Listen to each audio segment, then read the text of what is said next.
সবাইকে শুভেচ্ছা। আজকের মার্ক টোয়েনের অত্যন্ত বিখ্যাত একটি গল্প আমি পাঠ করব। মার্ক টোয়েনের গল্প ক্যালাভিরাস জেলার বিখ্যাত লাফারু ব্যাঙ। আমার এক বন্ধু পূব দেশ থেকে চিঠি লিখেছিল, আমি যদি তার বন্ধুর বন্ধু লিওনিডাস ডব্লিউ স্মাইলির খবরটা সাইমন হুইলারের কাছ থেকে জেনে তাকে জানাই তো ভালো হয়। সে কারণেই আমি মধুর চরিত্রের বুড়ো সাইমন হুইলারের কাছে গিয়ে আমার বন্ধুর খোঁজ করেছিলাম। লোকটি কথা বলতে পারলে আর কিছু চায় না, আর সে বকবক করে যা বলে গেল তারই ফল এখানে। একটু পরেই আপনাদের সামনে একটি কথাও না বাড়িয়ে বা কমিয়ে উপস্থাপিত করছি। আমার একটু আধটু যেন সন্দেহ হচ্ছে আসলে লিওনিডাস ডব্লিউ স্মাইলির অস্তিত্ব আদবেই ছিল না। আমার বন্ধু এমন কোনো ব্যক্তিকেই চিনত না। আসলে সে ভেবেছিল আমি যদি লিওনিডাস ডব্লিউ স্মাইলির কথা জিজ্ঞেস করি তাহলে তার মনে পড়ে যাবে হতভাগা জিম স্মাইলির কথা, আর সে সঙ্গে ঘ্যানর করতে শুরু করবে জিম স্মাইলি সম্পর্কে কোনো নারকীয় দীর্ঘ উপখ্যানের ব্যাখ্যান, যার সঙ্গে নাটকীয় কোনো উত্তেজনা থাকবে না, আর আমার কাজে তো লাগবেই না। আমার বন্ধু সেই মতলব করে আমাকে বুড়োর কাছে যদি পাঠিয়ে থাকে তাহলে সে তার স্বাদ মিটিয়েছিল। এটি অনুবাদ করেছেন হিমানীশ গোস্বামী, তার প্রতি কৃতজ্ঞতা। সাইমন হুইলারের দর্শন পেলাম অ্যাঞ্জেলসের পুরনো খনি বসতির এক ভগ্ন দশাগ্রস্ত মদের দোকানের গরম স্টোভের কাছে একটা চেয়ারে। মোটাসোটা চেহারা, মাথায় বিরাট টাক নিয়ে লোকটি দিব্যি আরামে ঘুমোচ্ছিল। দেখলাম লোকটির মুখটি সারল্যে ভরপুর, মনোহরণকারিণী ভদ্র এবং প্রশান্ত। ঘুম ভেঙে যেতেই আমাকে স্বাগত জানালো লোকটি। আমি তাকে বললাম আমার এক বন্ধু তার ছেলেবেলার এক প্রিয় বন্ধুর খোঁজ খবর নিতে আপনার কাছে আমাকে পাঠিয়েছেন। লোকটির নাম লিওনিডাস ডব্লিউ স্মাইলি, কিংবা রেফারেন্ট লিওনিডাস ডব্লিউ স্মাইলি। তা পদবীর হলে হবে কি, বয়স তার খুব বেশি নয়। আমার বন্ধু কার কাছ থেকে শুনেছে লোকটি অ্যাঞ্জেলস ক্যাম্পে একসময় ছিল। এরপর আমি আরও বললাম যদি mister Wheeler reverend Leonidas W Smiley সম্পর্কে কিছু হদিশ টদিশ দিতে পারেন তাহলে আমি বেশ ভালো মতেই কৃতজ্ঞ থাকব তাঁর কাছে।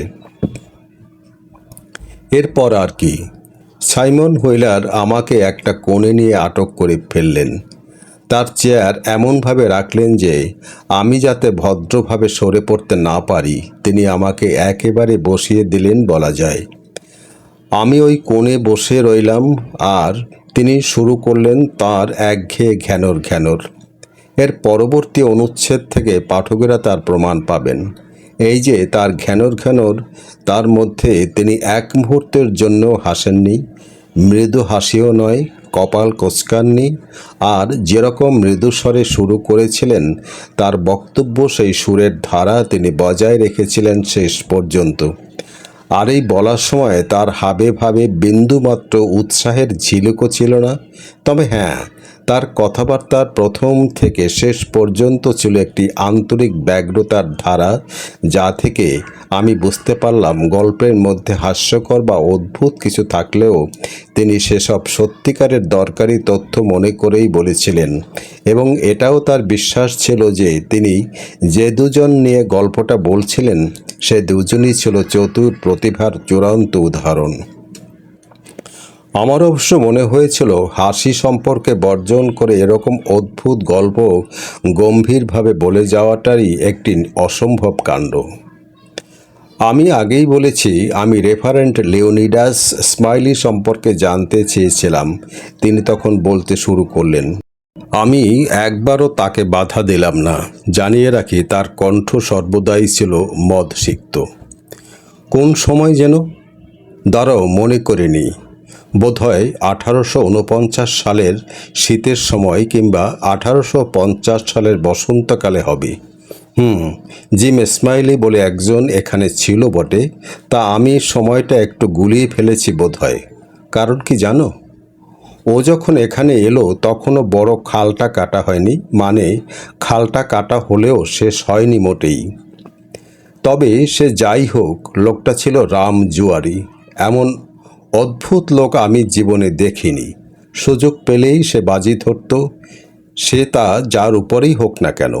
অবশ্য বাজি ধরবার জন্য লোক দরকার হতো, সে লোক পেলেই সে বাজি যুদ্ধে নেমে পড়ত। আর অপর লোক যদি তার প্রস্তাব মতো বাজি খেলতে রাজি না হতো, তাহলে সে অন্য পক্ষে বাজি ধরত। অন্য লোক যদি কোনো কিছুর পক্ষে বাজি ধরত ও তার বিপক্ষে বাজি ধরতে বিন্দুমাত্র ইতস্তত করত না, তা সে বাজি জানিয়েই হোক না কেন, ওর নেশা ছিল বাজি ধরার, তাতেই সে খুশি থাকত। আর তাজ্জব কি বাত, প্রায় সব বাজিতেই সে জিতত। সে বাজি ধরার জন্যে যেন মুখিয়ে থাকত, আর একটা সুযোগ পেলেই ঝাঁপিয়ে পড়ত। দুনিয়ার এমন বিষয় ছিল না যা নিয়ে ও বাজি ধরেনি। তা তুমি যেদিকে বাজি ধরবে ও ঠিক তার উল্টো দিকে। দারুণ কপাল ছিল ওর। যদি কোথাও ঘোড় দৌড় হচ্ছে জানা যেত, তাকে দেখা যেত সেখানে। হয় জিতে একেবারে টইটুম্বুর হয়ে মাটিতে পা পড়ছে না, নয়তো সব হেরে বসে আছে। যদি কোথাও কুকুরে কুকুরে লড়াই হয়, ওকে সেখানেও দেখা যেত বাজি ধরতে। দুই বেড়ালে ফ্যাঁস ফ্যাঁস ঝগড়া হচ্ছে, ব্যাস আর কথাবার্তা নেই, ও বাজি ধরবেই। এমনকি একটা বেড়ার উপর দুটো পাখি বসে থাকলে সে কোন পাখিটা আগে উড়বে তা নিয়ে বাজি ধরবে। মোরগের লড়াই হলেও ও বাজি ধরতে ছুটবে। আবার যদি এখানে কোনো সভা হয়, তাহলে সে বাজি ধরবে কার উপর জানো? পার্সন ওয়াকারের উপর। ওর মতে পার্সন ওয়াকারের মতো সুবক্তা এ অঞ্চলে আর নেই। তা লোকটা সুবক্তাই ছিল, মানুষটাও ভালো। ওয়াকারের সভা হলেই ও সেখানে ছোটে। তারপর ধরো সে দেখতে পেল কেউ কোথাও যাবে বলে রওনা দিয়েছে বা দিচ্ছে, সে তখনই যে যেখানেই যাওয়া মনস্থ করুক না কেন, সেখানে পৌঁছতে কত সময় লাগবে তা নিয়ে তোমার সঙ্গে বাজি ধরবে। আর যদি তুমি বাজি ধরো, তাহলে ওই লোকটার পেছনে পেছনে যাবে। এমনকি লোকটা মেক্সিকো গেলেও সে ছাড়বে না। সে দেখবে লোকটা কোথায় গেল আর যেতে কত সময় লাগলো। এখানে স্মাইলিকে অনেকেই দেখেছে, তারা ওর সম্পর্কে কিছু না কিছু বলতে পারবে। হ্যাঁ, ওর কাছেই সবাই সমান ছিল। সে যে কোনো ব্যাপারেই বাজি ধরত, এটাই হলো আসল কথা। সাংঘাতিক মানুষ। একবার হলো কিছু শোনো। পার্সন ওয়াকারের স্ত্রী দারুণ অসুস্থ হয়েছিলেন। বেশ ঘোরালো অবস্থা, অনেক দিন চলল জমিয়ে মানুষে টানাটানি। এমন হলো একবার যে আর বুঝি বাঁচেন না। এই সময় একদিন ও এলো, জিজ্ঞেস করলো, কেমন আছেন মিসেস ওয়াকার? মিস্টার ওয়াকার বললেন, আগের চেয়ে অনেক ভালো। ভগবানকে অশেষ ধন্যবাদ, তার অসীম করুণার জন্যে এখন বেশ ভালোই বোধ করছেন তিনি, আর ঈশ্বরের ইচ্ছে তিনি সেরে উঠবেন ঠিকই। আর ইসমাইলি তার উত্তরে কি বলল শোনো। $2.5 বাজি ধরতে চাও? আমি বলছি উনি সেরে উঠবেন না। এবছর ইসমাইলি একটা মেয়ে ঘোড়া জোগাড় করেছিল। এখানকার ছোকরারা বলতো 15 মিনিট বটিকুল। ঘোড়াটা ছোট ছিল ঠিকই, কিন্তু 15 মিনিট কথাটা মজা করে বলা, কারণ ওই ঘোড়া দৌড়িয়ে ওর বেশ ভালোই টাকা হতো, যদিও সে ধীরে চলতো।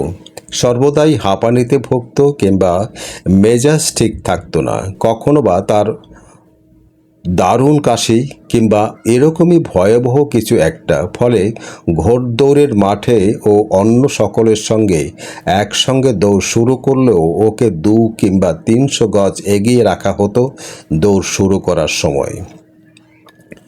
ওকে সব ঘোড়াই মেরে বেরিয়ে যেত, কিন্তু দৌড়ের শেষ দিকে ঘোড়াটা দারুণ উত্তেজিত হয়ে উঠত। একটা হেস্তনেস্ত করবার মতো মেজাজ এসে যেত তার। দারুণ লম্বা লম্বা পা ফেলে ফেলে সে দৌড়তে শুরু করত অকস্মাৎ। সে কি দারুণ লম্ফজম্ফ, কখনো পাগুলিকে বিস্তর করছে, কখনো শূন্যের দিকে তুলছে, কখনো বা ঝোপের বেড়ার সঙ্গে ধাক্কা লাগাচ্ছে, আর সর্বদাই ধুলোর ঝড় তুলছে। আর কি আওয়াজই না ছাড়ছে, কাশতে কাশতে, হাসতে হাসতে, আর নাক ঝাড়তে ঝাড়তে। শেষ পর্যন্ত তার নাকটাই ঠেকত গিয়ে দড়িতে, অন্য সব ঘোরার আগেই। ওর কুকুরের ছানা ছিল ছোটোখাটো বাচ্চা একটা কুকুর। দেখলে মনে হতো ওর দাম একটা পয়সাও হবে না। সেটি ছিল একেবারে এক নম্বরের চোর।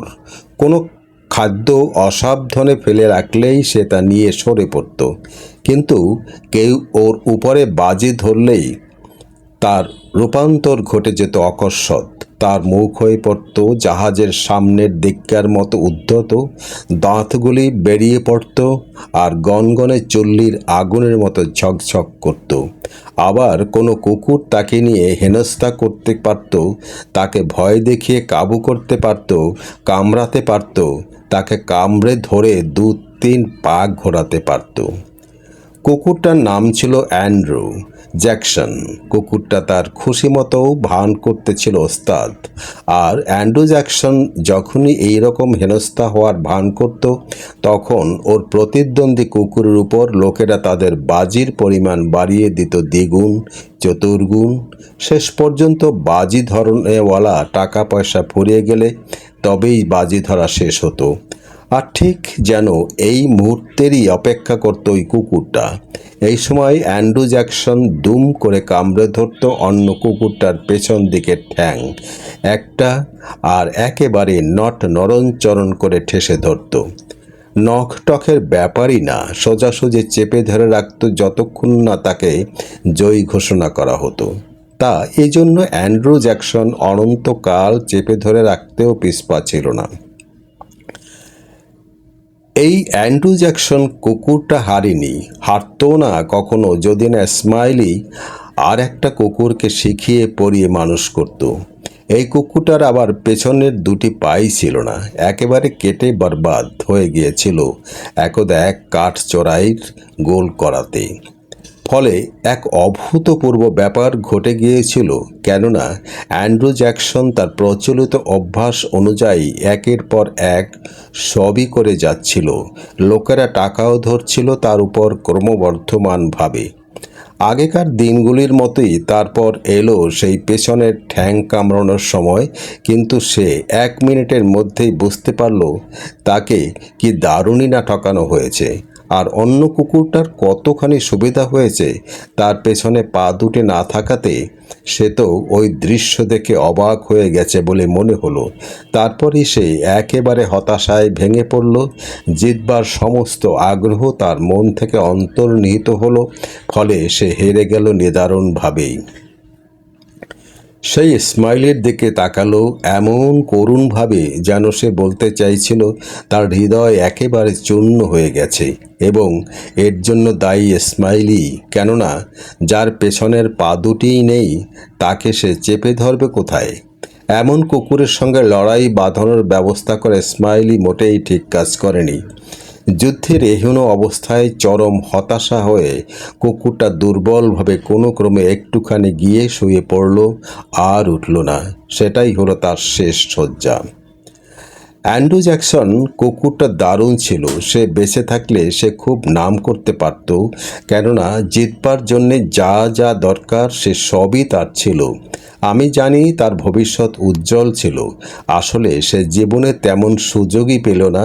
তা সত্ত্বেও সে যতটুকু সুযোগ সে পেয়েছিল তার মধ্যে যেরকম লড়াই করেছিল, দারুণ প্রতিভা না থাকলে ওটুকু করারও কারো পক্ষে সম্ভব হতো না।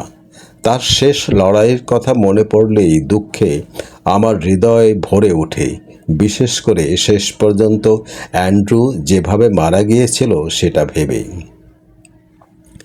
তারপর শোনো, এবছর স্মাইলি কয়েকটা খুদে কুকুর, র্যাট টেরিয়ার, মোরগ, হুলো বেড়াল এইসব কোত্থেকে জোগাড় করলো, কিন্তু কিচ্ছু হলো না। অনেক পরিশ্রমের পরও কেউ ওদের উপর টাকা বাজি রাখতে রাজি হলো না। তারপর একদিন সে কোত্থেকে একটা ব্যাঙ ধরে আনলো। সেটাকে সে বাড়িতে নিয়ে গেল। বলল ওই ব্যাংকটাকে সে শিক্ষিত করে তুলবে। সে তো এই মাস তিনেক হয়ে গেল। এই 3 মাস সে তার বাড়ির পেছনের বাগানে সবসময় ব্যাংকটাকে লাফানোর কলাকৌশল শেখাতে তার সর্বশক্তি ঢেলে দিল। আর সত্যি কথা বলতে কি, ব্যাংকটা লাফানো শিখেছিল দারুণ। ও ব্যাংকটার পেছনে একটু গুঁতো দিলেই দেখা যেত পর মুহূর্তেই ব্যাংকটা শূন্যে উঠে পড়েছে, যেন সেটা একটা ফুটন্ত খই। শূন্যে উঠে ব্যাঙ একটা ডিগবাজি খেত, কখনো সুযোগ পেলে দুবারও ডিগবাজি দিয়ে দিত। সে মাটিতে এসে পড়ত স্বচ্ছন্দে, একেবারে যেন বেড়াল। সে ব্যাঙটিকে মাছি ধরা শেখাতো, একবার নয় অসংখ্যবার। দেয়ালে মাছি আটকে রাখত অনেক উঁচুতে, তার চাইতে উঁচু হলে ব্যাঙ দেখতেই পেত না এমন উঁচুতে। ইসমাইলি বলতো, বুঝলে ভাইয়া, ব্যাঙদের দরকার সুশিক্ষা। ঠিকমতো শিক্ষা দিলে ব্যাঙ প্রায়ই সবই করতে পারে। কথাটা ঠিক বলেছিল ইসমাইলি। এই দোকানেই একবার হয়েছিল ব্যাপারটা। ইসমাইলি ব্যাঙটাকে বলেছিল, ড্যানিয়েল মাছি মাছি। আর সঙ্গে সঙ্গে বিরাট একটা লাফ দিয়ে ওই অত উঁচু টেবিলের উপর থেকে মাছিকে মুখে করে আবার এসে নেমেছিল মেঝেতে থপ করে। আর কি তার মুখের ভাব!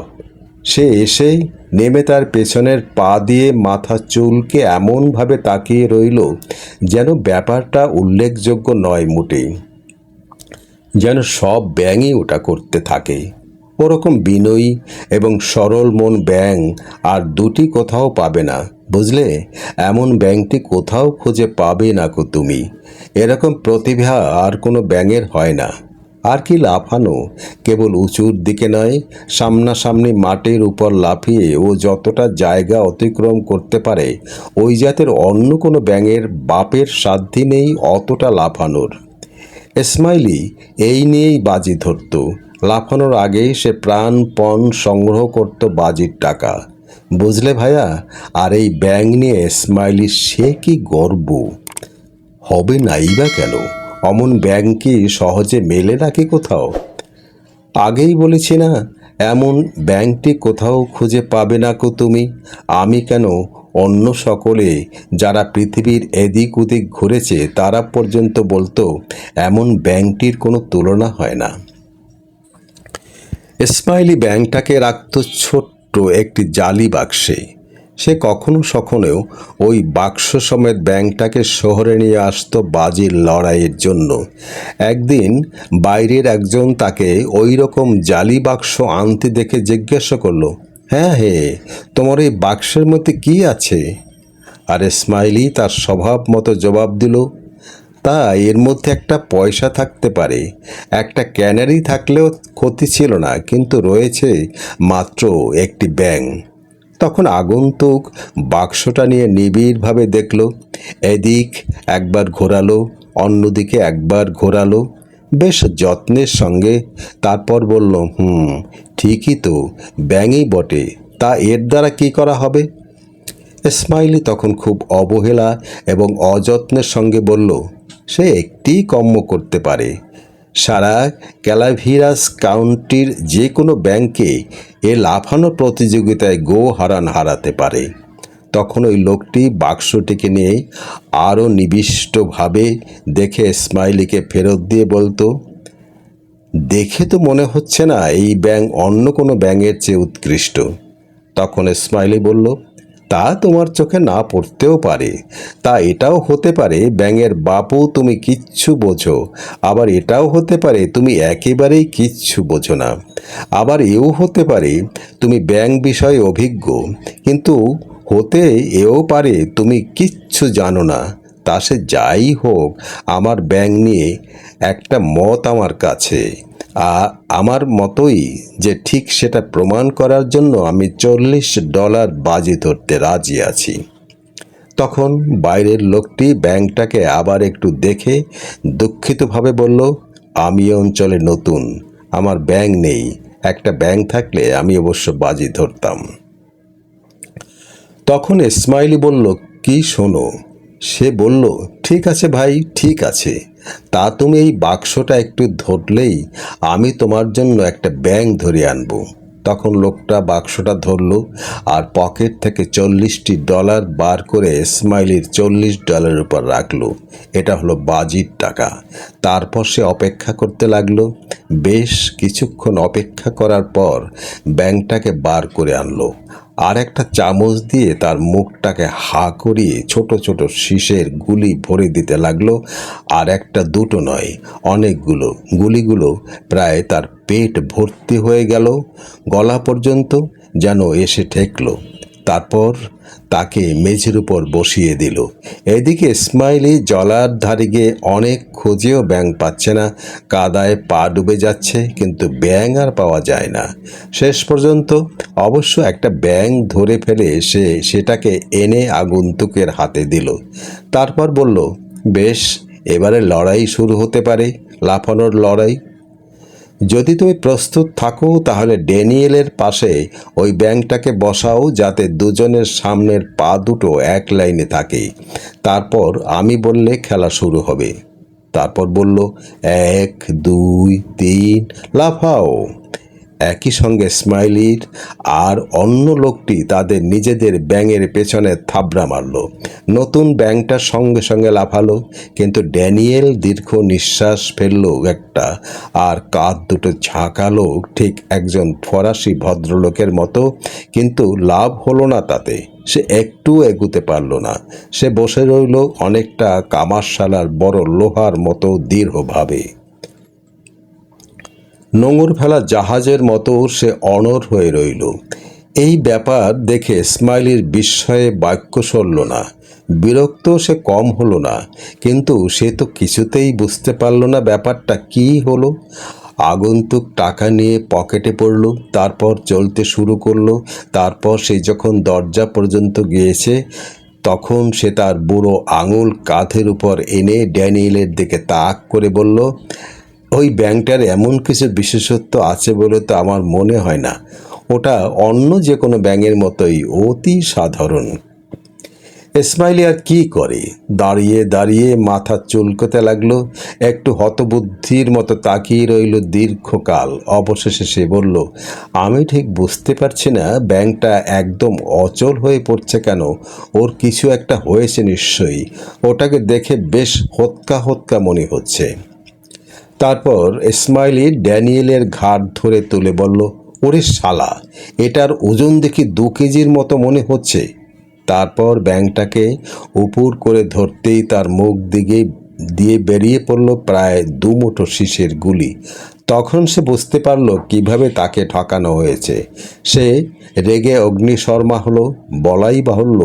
সঙ্গে সঙ্গে ব্যাঙটাকে মেঝেতে রেখে ছুটল সেই ঠকরাটার পেছনে, কিন্তু ধরতে পারেনি তাকে।